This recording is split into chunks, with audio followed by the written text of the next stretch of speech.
అనుదిన వాగ్దానం, daily promise. దేవుని నామానికి మహిమ కలుగును గాక. మన ప్రభువు ప్రియ రక్షకుడైన యేసుక్రీస్తు వారి శుభనామంలో మీకు నా హృదయపూర్వక వందనాలు తెలియజేస్తున్నాను.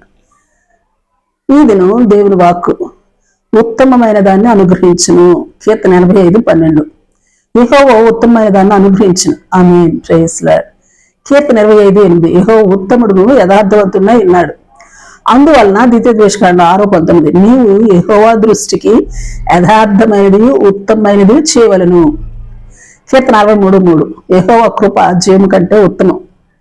నహము 1:7. యెహోవా ఉత్తముడు, శ్రమ దినమందు ఆయన ఆశ్రయదుర్గము, ఆయన యందు నమ్మికించు అని ఆయన ఎరుగును.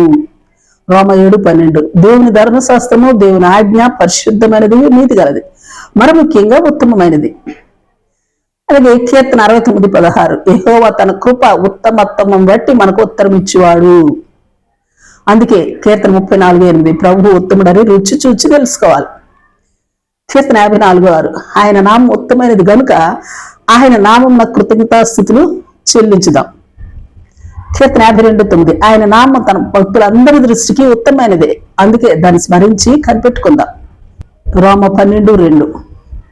ఈ లోక మర్యాదను అనుసరింపకుండుట, దేవుని చిత్తం పరీక్షించి తెలుసుకొనుట, మనస్సు మార్చుకొని నూతన పచ్చబడి రూపాంతరం పొందుట ఉత్తమం. లోక 10:42. ప్రభువును ప్రార్థించుట, ప్రభు పాదాలది కూర్చుండుట, ప్రభుతో సహవాసం చేయటం అనేవి ఉత్తమమైనవని ప్రభువారే చెబుతా ఉన్నారు. మన దేవుడు, మన ప్రభువు ఉత్తముడు గనుక 2 కొరింథీ 9:8. ఉత్తమమైన ప్రతి కార్యము చేయటకు దేవుడు మన ఏళ్ల సమస్త విధములైన కృపను విస్తరింపచేయుగాక. ఆమేన్. ప్రార్థన చేసుకుందాం.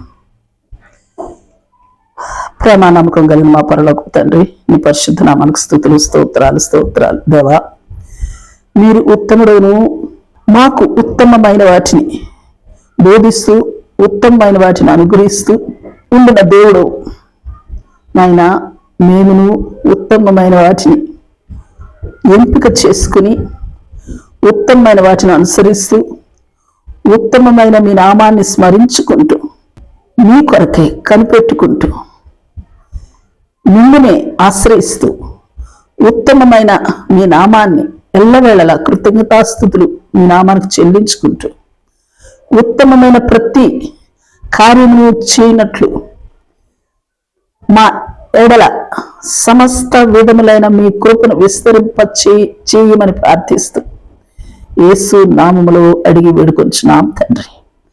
ఆమేన్. ఆమేన్. Praise Lord. రేపు మరొక వాగ్దానంతో మనం కలుసుకుందాం. ప్రతిరోజు ఉదయం ఈ కార్యక్రమాన్ని వీక్షించగలరు. తిరిగి మళ్ళా రేపు ఉదయం కలుసుకుందాం. దేవుడు మిమ్మల్ని దీవించును గాక.